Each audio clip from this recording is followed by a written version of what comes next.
Anupama serial से related update लेकर आ चुके हैं हम आपके बीच में। तो अनुपमा सीरियल में अब फाइनली ऑफिशियल हो चुका है कि किस तरीके से अनुपमा की स्टोरी जो है वो मुंबई में ही चलेगी। मुंबई में हालांकि इस बार बहुत शॉर्ट टर्म के लिए स्टोरी होगी, क्योंकि इससे पहले वाली जो स्टोरी थी उसको भी मेकर्स ने मुंबई में ही चलाने का फैसला लिया था। हालांकि वो स्टोरी जो डांस कॉम्पिटिशन की थी वो इतनी सक्सेस नहीं हो पाई और आनंद फानंद में फिर से अनुपमा को अहमदाबाद शिफ्ट किया गया और उसके बाद आपने देखा है किस तरीके से कोठारी वर्सेस सपरिवार हुआ।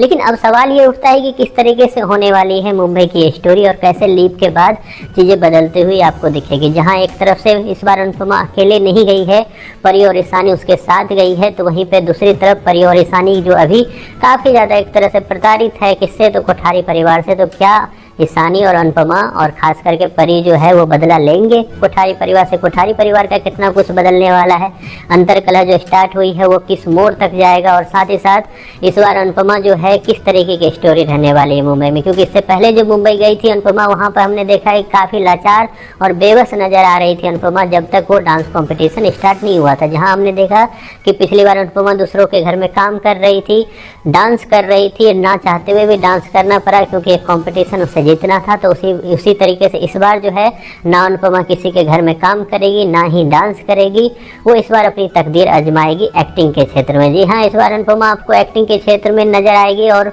अपनी तकदीर को आजमाती हुई दिखेगी थिएटर आर्टिस्ट के रूप में। जहाँ हमने प्रोमो में भी देखा है कि किस तरीके से अनुपमा पहुंची है थिएटर में और वहाँ पे अपने आप को साबित करने की वो पूरी कोशिश करेगी। हालांकि थिएटर में उनको रोल एज ए आर्टिस्ट का नहीं मिलेगा, रोल मिलेगा नीचे तबके का ही, लेकिन उसके बाद धीरे धीरे ही सही, लेकिन उनका जो रोल है वो आर्टिस्ट तक पहुंचने वाला है। साथ ही साथ परी और ईशानी में भी एक अलग ही जुनून देखने को मिलेगा। शुरुआत में काफ़ी ज़्यादा लाचार और बेबस और काफ़ी ज़्यादा इरिटेटिंग होंगे वहाँ के कल्चर को देखकर, लेकिन जल्द ही दिखेगा कि दोनों अपने पैर पे खड़े होते हुए नजर आ रहे हैं। जहाँ दोनों अपने पैर पे खड़े होंगे तो वहीं पे दूसरी तरफ कोठारी परिवार में चीज़ें लगातार बिगड़ती हुई नजर आएगी।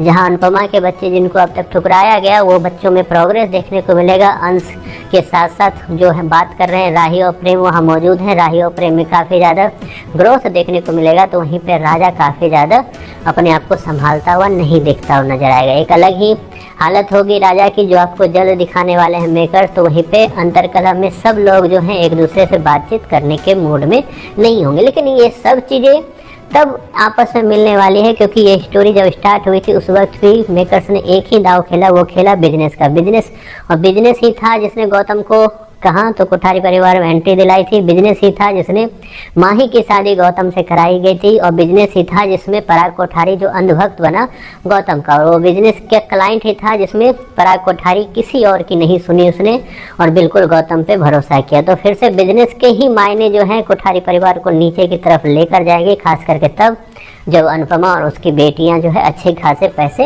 अर्न कर चुकी होगी। अब ये कितना आगे तक ये कहानी जाती है, क्योंकि मेकर्स का कन्फ्यूजन और मेकर्स की सोच बहुत ही अनप्रेडिक्टेबल है, क्योंकि वो आज जो सोच रहे हैं वो कल करेंगे या नहीं करेंगे, इस पर भी कई बार संशय होता है। क्योंकि अन्नू की रसोई का प्रोमो निकालकर मुंबई की स्टोरी दिखाना ये कहीं ना कहीं इस चीज़ को दिखाती है कि मेकर्स कितने ज़्यादा सोच में कन्फ्यूज हैं। आपकी क्या सोच है?